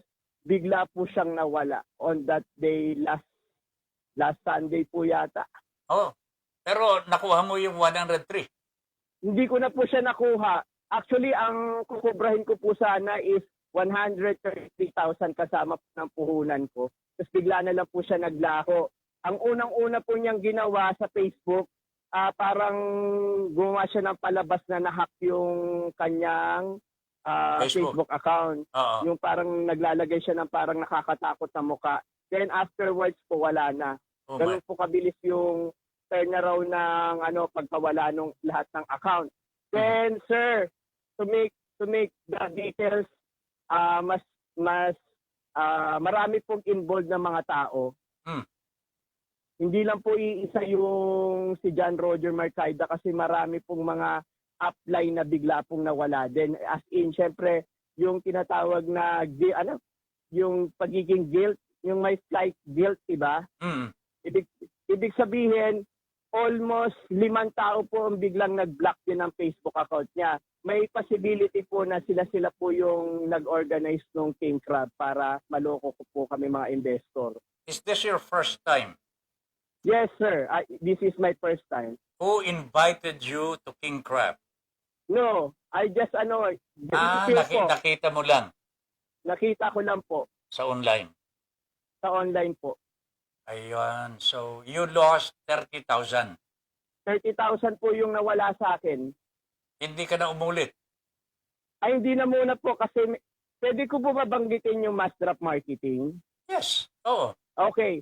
Actually, meron po akong pending na 180,000 na kukumpahin ko pa po sa Master of Marketing sa June 8. Pag nakuha ko na po yun, baka mag-stop muna po ako sa pag-i-invest for a while. Are you sure? Are you sure you will get it? Yes, sir. Bakit? Kasi yung first and second payout po, wala naman po naging problema. Sa opisina po talaga ng Master of Marketing po, binibigay in cash po yung payout na 60,000 na po yung nakuha ko. So nakikita mo yung mga tao na namamahala dyan. Opo, talagang dumog po yung Master of Marketing dito po sa May Santolan. Okay. Yung bus terminal po nasa tapat ng SM Marikina. Mhm. Araw po siya ng Tuesday, mula umaga hanggang gabi. As in, dumog po. Makikita niyo po talaga nag-e-encash yung Master of Marketing, kaya wala po ako naging problema. Dito lang po ako talaga nagkaroon ng problema sa King Crab kasi nasilaw po ako sa compound interest. Nakalimutan ko po yung common sense na wala pala siyang opisina. Ikaw kasi political major ka pala, political science major ka pa. Pareho tayo. Philosophy po. Philosophy. Philosophy Pareho po. tayo. Palang niya talaga. Philosophize po natin yung mga ginagawa natin eh. Kaya nga po. Rationalization. Ay naman talaga. Anyway, Opo. Val, I wonder if you will get talaga yung sa yung isa, no? Pero Opo. sana itong mga online na ito na katulad po ng King Crab. Opo. Do you have any advice to make sa kapwa mo na gusto mag-invest? Okay. Please, sabihin mo nga sa kanila yung karanasan mo. Okay. Sa mga katulad ko na naghahangad ng magandang buhay kasi nga dumating po yung pandemic situation natin sa Pilipinas at sa buong mundo. Kaya po nagkaroon ng opportunity itong mga investment company na hikayatin tayo na mag-invest. Ako kasi actually bigla na lang pumasok sa akin ang pagiging business-minded ko within this period of pandemic. Wala namang problema yon. Basta maging wise lang kayo sa pagpili ng tamang investment company. Meron akong checklist na natutunan ko na kailangan meron siyang opisina. Yes, Kasi of course. yung physical office, pwede mo siya talagang puntahan at makakausap mo yung tao. Tapos alam naman natin na hindi naman perfect yung SEC or yung mga legal documents na ibinibigay ng mga yung DTI. Pero para sa akin, pinaka-common sense talaga yung merong office. Ako nagtiwala ako na nagkaroon ako ng transaction na ibinigay sa akin yung account number nung CEO scammer. Pero kumbaga, nung nakita ko yung compound interest kasi nasilaw talaga ako, nawala ako sa rationalization. Kasi kahit sino naman, pera na yung pinag-uusapan eh. Yun lang po yung naging fault ko. Hinay-hinay lang po dun sa tinatawag na payaman mindset. Correct. Pero hindi naman masama ang manghangad ng mayaman kung sa tingin natin tama. Pero kung minsan yung rationalization natin hindi tumutugma sa tama. An approximation of the truth lang. Ay, nawala. So anyway, ayan si Val. Naputol po yung aming makukuha din natin yan. Alright. Okay, Val? Hello? Oo. Okay, sir? So, okay na yan. Pero gusto ko mag-usap na tayo bukas. I think Okay, sir. meron pag-usapan natin. I will try to call you up tomorrow. Okay. Nag-file ka na ba? Nag-file ka ba ng case or whatever? Not yet. Sir, kung anong araw ang available kayo, sir, halimbawa morning, pwede naman po ako magpaalam sa aking group leader, teacher na meron po akong mahalagang aasikasuhin ng morning. Kasi ang ginagawa ko po, Sir Ben, if ever na may mga ganong emergency, nagbibigay lang naman po ako ng mga seat work sa bata para meron po silang gagawin the whole day. Hindi, ganito, mag-video call muna tayo bukas. Okay? Aralin natin kung anong tama. Ha? Okay, Because sir. I think meron kang sinabi na okay eh. So we'll try to talk it over tomorrow. Okay, sir. We will plan our actions, ha? Okay, sir. Bigay niyo sa akin, sir, lahat ng detalye.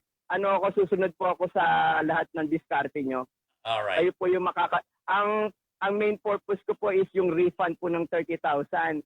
Kasi maganda naman po yung email response po nung Union Bank sa akin. Ang Oo. kulang na lang po sa akin yung complaint report from NBI. Pero nag-file ka na ba? Hindi pa. Hindi pa po ako nag-try po ako nagpunta sa Araneta Avenue NBI office. Hindi po ako in-entertain. Really? Sige, di bali. Mag-usap muna tayo bukas. Ha? Sige sir. Sige Okay. sir. Sige. Okay. Sige. Thank you very much. Maraming salamat po Sir Ben Paipon. More power po sa show nyo. Nagpapasalamat po ako nagkaroon ng Ben Paipon na tumutulong sa mga naaapi at mga naargabyadong katulad ko. Maraming salamat po at God bless po sa inyo. Okay. Thank you very much, Val. All right. Okay, po. salamat po. Okay. Alright, Sige okay. po. Okay. Ayan. Medyo baliwanag ho yun eh. Eto, may katibayan ho eh na siya mismo ang naghuhulog, nagdeposito sa Union Bank at natanggap naman ng tao na alleged CEO ng King Crab.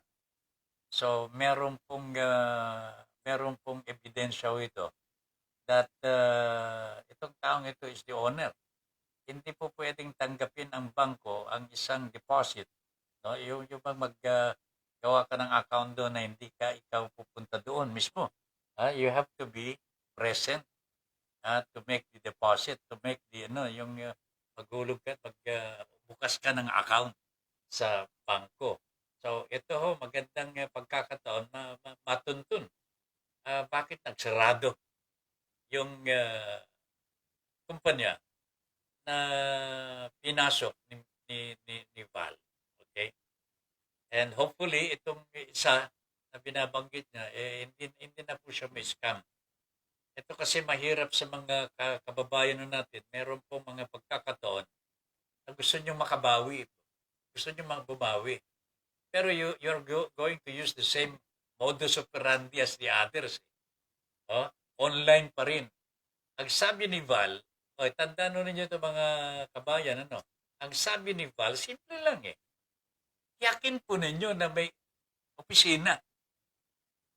At merong tao. Kahit online o yan. Di ba?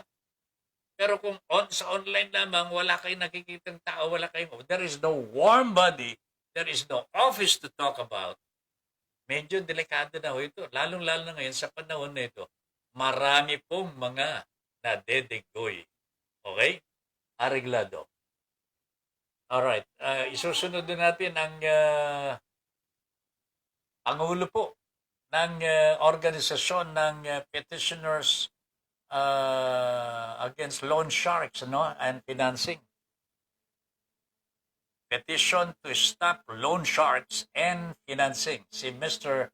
Perfecto Perry Bordallo. Alamin natin kung ano po ang mga nangyayari na po sa kanila, ano po ang kanilang napapag-usapan na, ano po ang mga balakin pa sa hinarap. Perry, Mr. Bordallo, magandang gabi po, sir. Okay, magandang gabi po rin sa inyong lahat, Sir Ben, Aha. at sa inyong programa. Magandang gabi po. Good evening and welcome to the program, Perry. I call you Perry, ha? Mas bata ka naman sa akin ng isang taon lang. Alright. Perry, ganito.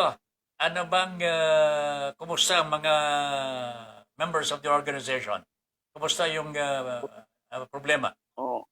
Opo, ganito po Kaya nga po na rin ako, salang na rin po. Kasi po nakakabahala na naman po. Etong mga ibang mga biktima ng online loan shark. Nadadagdag po yung bilang na nagpapakamatay. Katulad nga po ng kailan lang na yung si Jake na taga Pangasinan po na 23 years old.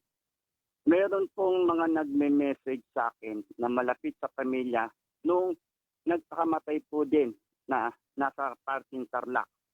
Babae po ito, 21 years old. Oh my goodness. Actually, meron na naman po Pero gusto ko nga rin pong kausapin sa pamilya, pero dahil sa kahihiyan nila, dahil tungkol nga rin daw sa utang at sa mga pangarap sa kanila, kaya parang ayaw nila ngayon lumantad dahil nahihiya sila na na sinira yung pangalan ng pamilya nila na estapador, ganito, ganito. Sabi ko nga po, nananawagan po ako sa mga nabibiktima ng online loan shark na kung sakaling mangyari sa inyo yung pangaharas na ganito at iniya kayo. So, sinira po nila ang pagkatao nyo, sinisira nila kayo. Para sa akin po, mas maganda po, labanan nyo po, lumabas po kayo, lumantad kayo, labanan nyo, linisin nyo po yung pangalan nyo. Kaya nyo naman pong patinayan na biktima kayo. Ang totoo niyang biktima po kayo, kaya wala po kayong dapat itago. Lumantad po kayo. Sabihin nyo po anong nangyari, kung sino yung mga nangaharap sa inyo. Andyan po ang media, andyan sila Sir Ben Paipon, andyan ang grupo namin. So, kahit man lang moral support, yan po ang inaantabayan na namin. Kaya nga ako, kahit nga punong-puno ang messenger ko, pinipilit ko pa rin sagutan yung mga paulit-ulit na mga message sa akin na nai-stress na sila, hindi na nila alam ang gagawin, gusto na nila magpakamatay. Kaya ako po tinitiis na sagutin lahat yan kahit maulit-ulit. Kasi po, para maiwasan po yung mga nagpapakamatay. So, kaya po ng sinasabi namin, kung kayo ay nakaras, ayun po, linisin niyo po yung mga pangalan nyo. Lumaban po kayo. Para sa inyo po yan eh. Hindi po yung magpapadala kayo sa pananakot nila, pangiya nila sa inyo. Dapat po, i-post nyo sa Facebook na biktima kayo. Ayun po. At sa mga kaibigan naman po ng mga nabibiktima na to, kamag-anak, kaibigan, sana po, nanawagan po ako sa inyo na kung meron pong mga ganyang kaso na sinisiraan yung isang tao na nangungutang o ng istapa, sana po wag po agad kayong maniniwala. Sana po unawain din po ninyo yung mga nabibiktima. Kasi po, lalo pag sobrang depressed na sila, nauuwi po sa pagpapakamatay. Dapat po natin unawain po. Yun po. Alright. Pero nakausap ko na ang National Privacy Commission. Ito yung talagang batas na tumutugon dito sa fair debt na inihain ng Senado, no? Pero even without yung fair debt collection, buo na sa sa batas yung data privacy law. Buo na doon ang mga nakalagay na doon yung yung mga kasalanan ng isang tao laban sa kanyang kapwa sa ngalan ng privacy. So this is what the National Privacy Commission is really trying to help. Yung tutulungan po yung mga online victims natin para matuntun kung sino ito mga nagsasamantala sa kanila. And I talked with the commissioner himself. Ang sabi po sa akin, sabi ko sa kanya, Sir, hindi ko gusto na hindi tayo magkita ng personal sapagkat dadalhin ko sa inyo ang mga tao mismo na may reklamo. Ako mismo ang magprepresenta sa inyo ng mga biktimang ito. Pero kakausapin ko muna yung pangulo nila, si Perfecto Bordalio. Ito na nga. Terry, mag-usap tayo, parang yung ginawa natin sa NBI. We are just waiting for updates na sa NBI. Pero nandyan na yan, no? Gamitin natin ang National Privacy Commission to really run after this is kalawag sa lipunan natin, Perry. Opo, maganda po yan. Kung mangyayari po yan, Sir Ben Paipon, maganda yun po yan para matanggal din po yung agam-agam. Napakaraming kababayan natin ng mga biktima, yung agam-agam po nila tungkol dito sa STC at sa NPC po na iniisip po nila na bakit gano'n, na bakit pinababayaan na mangyari to. So siguro pag nakaharap po natin sa pamamagitan ninyo, etong si Mr. National Liboro, Commission, Raymond, malinawan po at mawala po yung agam-agam ng mga kababayan po natin. At magkakalinawan po talaga. At maaayos po natin to. Wag silang magmumukmuk sa isang kwarto lang. Sabi mo nga kanina, this is biktima ho sila eh. Agrabyado sila. Kung agrabyado ka na at hindi ka pakikibo, Walang kaiba nun yan sa Pilipinas at China. Inagrabyado na tayo ng China. Hindi pa tayo kikibo. Naku, wag naman ho. Ito mga biktima ho ng online lending, loan sharks, matindi po ang ginagawa sapagkat ninanakaw po ng mga kolektor ng online na ito ang privacy po ninyo. Kanya nga ho, yung iba nagpapakabatay dahil hindi nila matanggap na pati mga kamag-anak nila, mga kaibigan, sinisisi sila kasi nalalantad ho yung kamag-anak, mga kaibigan, sa kahihiyan din. So, ito doble-dobleng pahirap po sa ating mga kabayan. Gustong-gustong siyasatin ito ng National Privacy Commission. And I would like you and myself to coordinate properly. Tignan mo yung mga gusto mag-file ng kaso sa National Privacy Commission. Let me know kung kailan kayo ready at least 1 day or 2 days before para malaman ko na, mapagandaan ko na sasamahan ko kayo doon. Okay? Okay po, Tata Ben, maganda nga po yan. At hintayin ko po yung magandang pagkakataon na yan. At samantalayin ko na rin po, gusto ko na rin pong manawag sa iba pang mga sangay ng gobyerno natin. Lalo-lalo na po yung mga may mga koneksyon dito sa problema na to, gaya po ng SEC at ng Department of Justice. Sana po, wag po puro palabas na gumikilo sila. Kung gusto po nilang gawan ng malutas ang problema na to, talagay ko naman po, kayang-kaya naman po nila eh. Kaya po nila yan dahil sila po mas nakakaalam ko ano po ang dapat gawin dyan. Kami nga pong mga ordinaryong tao, nakakapagbigay pa ng suwestyon eh. Mm-hmm. Sana po mabigyan nila ng mga tamang regulasyon itong mga to. Halimbawa po, bakit po nila hindi lagyan ng ban system yan? Kasi po, bago po nila isuspinde yung isang online loan shark, napanganak na ng 20, suspendido pa lang. So bakit ganun kaluwag ang pagpapa-rehistro ng lisensya sa kanila? So siguro kung lalagyan natin ng malaking banto, hindi nila gagawin yung ganyang pang-aabuso. Mag-iingat po sila. Mm-hmm. At sana po, pag-isipan pa, baka may maiisip pa silang mas malalim at mas magandang mga pamamaraan para madisiplina po ang mga online loan shark na to. Mm-hmm. At baguhin po ang sistema ng mga online. Bago po nila pakawalan itong online loan shark na to, bago po i-post sa social media, bago po aproba ng mga application nito, nagkalat po ngayon dapat po may control na rin po, kinokontrol na rin po ng SEC at ng NPC, dapat po nilang kontrolin niya meron yun ng popost dyan para yung pong mga illegal ay madaling ma-report at madaling matanggal at yung mga legal naman po na mga legal pero illegal ang ginagawa ay mas madali pong mai-reklamo sa national Securities and Exchange Commission. Kasi po sa totoo lang po ang ginagawa po namin, mag-i-email kami sa Malacanang para i-endorse kami sa SEC. Pagdating po sa SEC, dead end. Hindi po bumubukas yung poll nila para mag-complain ng tao.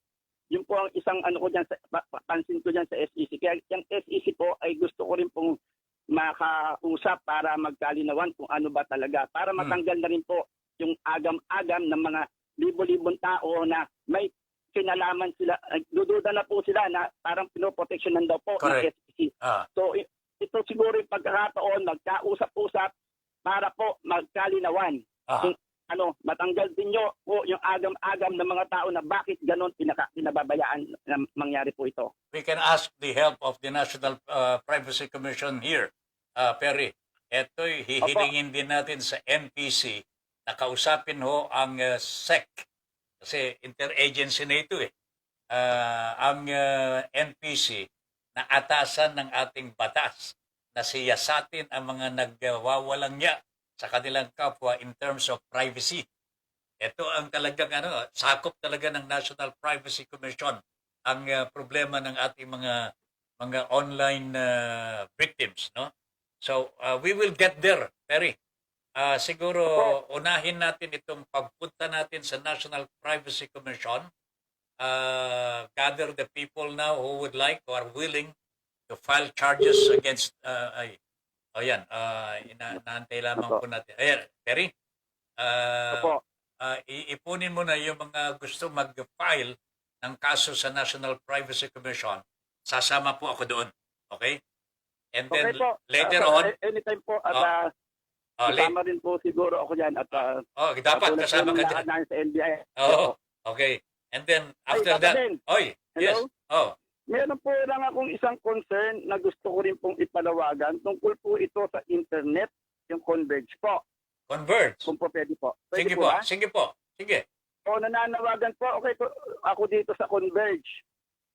Mukhang malaki ang problema nitong Converge at nagtakabit po ako ng Converge para po sa mga ganitong pagkakataon at importante po. Ang nangyari po, isang buwan po bago kami kinabitan.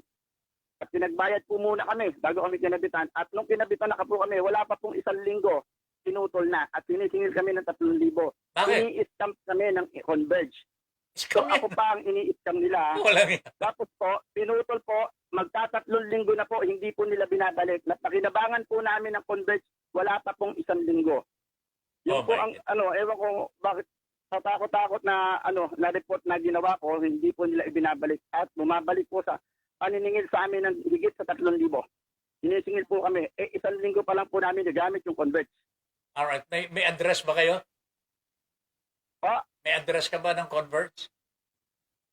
Opo, ang Converge po through email Oo nga. follow up kami pati po yung mga agent na nagkabit sa amin. Yan ang Ang alam mahirap. ko po dito sa Ugong Pasig ang opisina nila.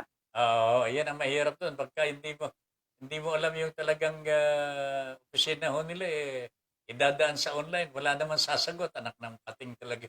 Anyway, sige. Opo. Perry, we will try to help you there also. Titignan na natin. Pag-usapan natin yan, ha? Okay. Opo, Ihanda mo lang Okay, yung mga sir. kasama Sir Ben, natin. Ha? maraming salamat po. At maraming salamat po sa inyo. Pati po sa inyong programa, ang Broad Streamcast Communication. Your Honor, please. At magandang gabi po sa mga miyembro ng grupo. Kung lang kayo, ginagawa po natin lahat ng ating magagawa. Nakita naman po ninyo, kabilaan. Ginagawa po natin, hindi lang pagpapile ng complaint. Sinusundot din po natin sa Senado, sa Kongreso, lahat po ginagawa namin ni Sir Ben. Aha. Kaya, ang gagawin nyo lang po, tumulong lang po kayo, mag-participate po kayo kung ano yung mga sinasabi namin. At wag po kayo ma-stress. Maraming salamat po sa inyo lahat. All right. Thank you very much, Mr. Bordalio. Perfecto, Perry Bordalio. Thank you very much. Good night. All right. Mga kaibigan, mga kababayan, si Perry Bordalio tumatayong leader po ng petition to stop loan sharks and financing. Itong tumutulong talaga sa mga biktima ng online lending, online loan sharks at financing. Isa na dyan si Angel's Eye. Thank you, Sir Ben, sabi ni Angel's Eye.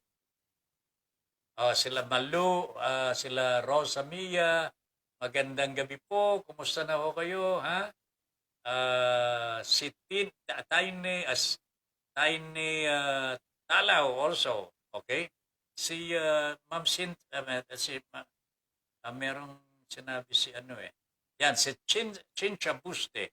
Sabi niya, hindi po sa lahat ng pagkakataon na como may opisina ay garantiya iyon na hindi siya ma-scam. Tama po ito, Cynthia. But, at least, merong opisina, nandun yung tao, alam mo na kung merong kang meron ka ng warm body na po pwedeng isuplong sa mga authorities. Kung magtatago ito, hindi po siya pwede magtago sa habang panahon. Sabi nga po, the long arm of the law will catch up on you. Okay? Pero kung walang warm body, walang opisina, wala kang, you're facing a blank wall. Napakahirap po yun. Okay?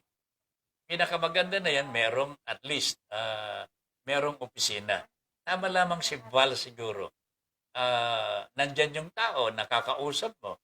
At least, may warm body, may warm office, meron ka ng pagsisimulan ng kaso. Okay? At mas madaling mahanap po ito kaysa yung you're facing a blank wall. Si Joseph ng iPhone Scam.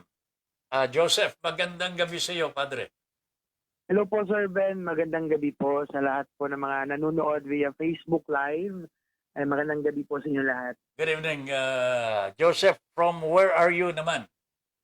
I'm from Butuan City po, Mindanao. Butuan City. Working? Po? Nagwo-work ba? Nagtratrabaho pa rin? Yes po, I am a radio announcer here in Butuan City. Ay, magaling yan. Magaling yan. Radio announcer. Public service din or DJ? DJ po. Okay. All right. Sige. Joseph, what happened to you? Anong nangyari? Nung ano po kasi, may nakita po ako sa online, which is ito pong, nasa na yung ano ko? I think it's JMS na online store. JMS Gadget Shop. Nag-post po kasi nag-post nila ng iPhone 11 Pro or something like that. And then nakita ko kasi na pag nag-down ka ng 3.5 something like that, 3.5 makukuha mo na kaagad yung yung item. Mhm. And then nung una, nagchat-chat pa kami ng JMS na page nila. Okay naman po. Okay naman yung feedback. Okay naman. Then, dumating sa point na magsisend lang daw ako through GCash. Mhm. Then, tapos may shift pa na mga 300 or 500 plus pataas. So, ginawa ko naman. So, pagkatapos nun, nag-send na ako through GCash. Nag-reply naman na na-receive na nila.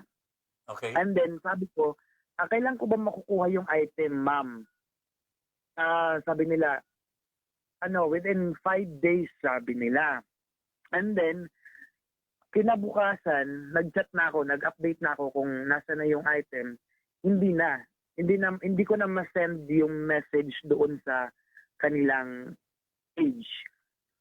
Yung page nila, wala na. Page na JMS. Hindi na po ma-update. Hindi ko na rin po mabisita kasi pag nag-chat po ako, hindi na po masasend yung chat ko. Kumbaga parang nag-error na po. How much did you deposit? Po? Magkano ang na-deposit mo sa iPhone? Yung deposit po through GCash, tinawagan ko rin yung number niya. Which is si Johnny V. I think it's Johnny V. Manatad, Banak. Tinawagan mo po yung number. Out of coverage area na po. Out of coverage. Magkano naibigay mong pauna? Almost mga nabigay ko. Almost mga 3,800 po. 3,800? Opo. Pagkatapos hindi mo nakuha yung iPhone? Hindi ko na po nakuha until now po. Hanggang ngayon? Yes, Nagsarado na? Nawala yung Wala na po. Parang nag-automatic block na ako doon sa page. Pero sa isang account ko po, kasi dalawa po yung account ko, nag-try po ako ng chat sa JMS, nag-reply. O kumbaga, yung unang account ko, parang blinak nila. Parang hindi na ako makapag-chat. Tapos? Yung So second doon account mo? sa isang account ko, which is the public Facebook ko po, nag-reply sila. Tapos sabi ko nga, ako yung nag-chat sa iyo nung in-explain ko sa kanila. Ako yung nagbigay kahapon ng 3.8 sa iPhone 11. Tapos after nun, na-block ulit ako. Parang nakilala nila ako kagad. Nakilala. Ay siguro nga, nag-file ka na ba? Did you ever file a complaint? Opo. Saan? Tapos sabi ko sa kanila, legit ba itong online store na to? Sabi nila, legit po kasi nag-send sila ng picture sa akin, which is yun po si Johnny V. Pero So, Joseph, nag-file ka ba ng complaint sa NBI or Philippine National Police? Ay hindi na po ako nakapag-file po. Do you have other mga kabayan mo dyan na nabiktima nito? Parang wala naman po akong nakilala na kababayan ko dito sa Butuan na na-scam din po. Parang ako lang. Ay, grabe naman yan. Joseph, siguro, nasa Butuan ka, no? It happened in Butuan. Mag-file ka ng reklamo sa pulis. Ipa-blatter mo yan. Ipa-blatter mo lang. Ipa-blatter mo, and then probably we will talk about it again. Ipa-blatter mo lang kung ikaw lang nag-iisa. And then makaibigan mo, total, nasa media ka naman. Kaibiganin mo yung police. Gumawa kayo ng paraan para matuntun kasi sumasagot pagka new account eh. Di ba, Joseph? Opo. Opo. Sumasagot pagka new account. Siguro... Oo, sumasagot po pag ibang account yung ginagamit. Yeah, so pwedeng i-trap yan eh. Pwedeng i-trap. And the only way to do that is you have to file a complaint first sa police. Total madali ka naman makipagkaibigan. You're a member of the media. Sabihin mo lang, you're a member of the media. Tutulungan ka ng mga police. They will believe your story. I cannot help you. You are in Butuan. Hindi kita po pwedeng samahan diyan sa Butuan. Maliban lang kung padalhan mo ako ng pamasahe. Hindi. Medyo mahirap yata. Hindi. Joseph, maganda niyan, pablatter mo na, kausapin mo yung police or the NBI in your locality, ha? Siguradong merong yan eh. May NBI office, merong PNP. Okay? Opo, meron po. Ipablatter mo yan. Pagkatapos... ang sa akin lang po talaga, Sir Ben, never mind the money, kahit hindi na po mabalik sa akin yung money or hindi na po ibigay sa akin yung item. Ang sa akin lang po justice lang po sana sa mga nabiktima nila. Exactly. And we can prevent other victims from being victimized. Di ba? Kailangan mahuli yan eh. Oo, Kaya nga po, never mind the money, di ba na hindi mabalik sa akin. Joseph, aabunuhan ko na lang. Wow, gusto ko yan. Ito po yung Gcash account ko po. Ayos ka dyan. Ayan, natatawa ka na. Anyway. Ang kailangan natin dito, hulihin niyang loko na yan. Okay? So, kaya nga sa akin nga talaga, Sir Ben, seryoso po ito, mga nanonood natin sa Facebook Live. Sa akin, never mind the money, kasi yung money, pwede lang yan makita. Correct. Madali lang yan makita. Especially sa amin na nagtatrabaho sa atin, diba? Madali lang yan. Ang sa akin lang yung mga nabiktima nila, for example, yung mga estudyante, yung mga nag-iipon para makabili ng mga ganyang gadgets, ganyan. Ang sa akin lang justice lang po para sa kanila. Tama ka dyan. Okay? So try to help yourself in that regard. Mag-file ka, pablatter mo ang case, and matutulungan pa rin. Pagkwentuhan lang tayo on the air, mag-video call lang tayo, and I can help you. Okay? Okay po. At saka yung mga taga Manila, pwede rin nating matulungan, no? Kung may mga biktima na ganyan. Alam mo, that's the first time na madinig ko yung iPhone na yan. Oo nga Yung bang yung iPhone na yan, pwede ka naman kasing kumuha dun sa supermarket, sa malls, di ba?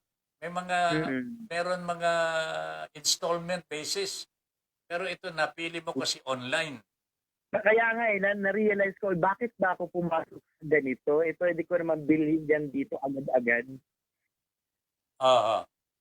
Parang na-hypnotize talaga ako nung mga time na yung Sir Ben talaga. Na-hypnotize talaga ako. Pero merong nauna sa iyo May nauna sa iyo, Jericho. Pag-send ko ng money after all that time, pag-send ko sa money, pag-send ko sa mga information ko. Actually, Sir Ben, nag-picture pa talaga ako ng KBP KBP ID ko with naka-selfie pa. Talagang buong-buo talaga binigay ko kasi ano lang talaga, sabi nila titingnan lang daw tapos 30 minutes na process, approve na kaagad. Sabi ko, wow, galing So parang na-hypnotize talaga ako. After noon, pumunta ka agad ako sa 7-Eleven, nag-send ako, nag-screenshot na ako, sabi ko, ma'am, eto na po, na-send ko na po. Tapos sabi niya, nagpasalamat pa sa akin yung gagong yun Nagpasalamat pa sa akin, salamat ha.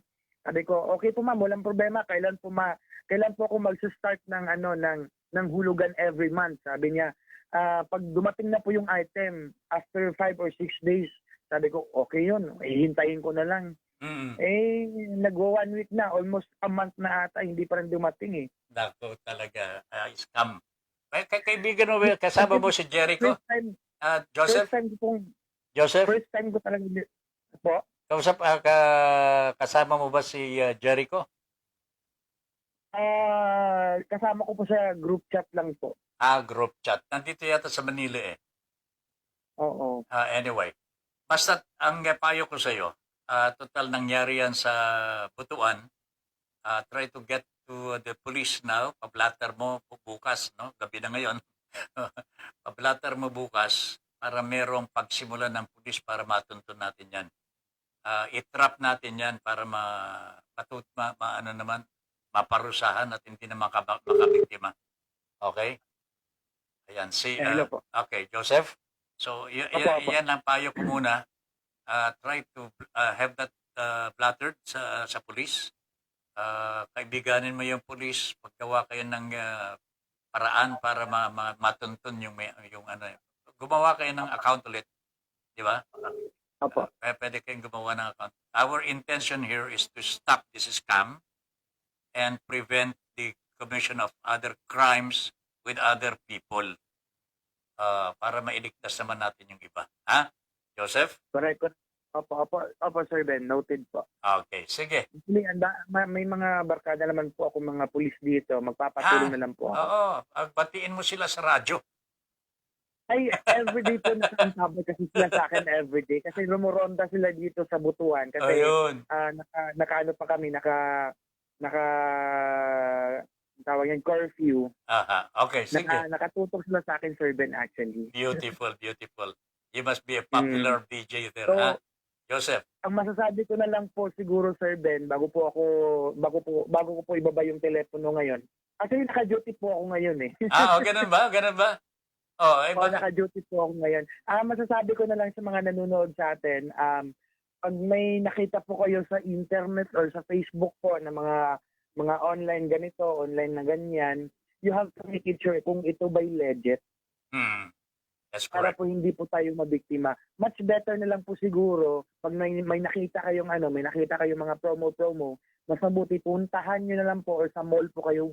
Correct. Sa mall na talaga. All right, Joseph. Regards to your listeners sa Butuan. Yes po. And wish you all the best sa iyong new assignment tonight. Yes po. Sige, ha? Good night. Love Radio Butuan. Okay, very good. Love Radio. Okay, thank you very much, Joseph. Good night. Good night. Thank you so much. Okay, God bless. God bless. Okay. Bayan, nako, Diyos ko po. iPhone lang. Diyos ko naman. Bakit? At iba naman to gagamitin pang scam. Ano ba yan? Grabe naman talaga ang kapwa natin Pilipino. Chincha, thank you very much. Ine Talag, Kuyang Boyet, good evening. Josephine Roquero, good evening. Late daw po siya. Okay. Sorry, Ben, I'm late. Alright, wala na tayong oras. Pasensya na ho kayo. Bukas, dami-dami pa nating mga pasasalamatan sana. Pero nandiyan na po si Pareng Doy del Castillo. Siya po ang susunod hanggang alas 12 ngayong ating gabi. So, mga kaibigan, Ben Pipon here said thank you very much for allowing us into your homes and for giving us the privilege to be of service to you. Good night, everybody. Inyong natunghayan ang makabuluhang pagtalakay sa mga isyong napapanahon. Hanggang sa muli, dito pa rin sa Broad Streamcast Communicators. Para sa malayang pamamahayag. Your Honor, please. Maraming salamat po.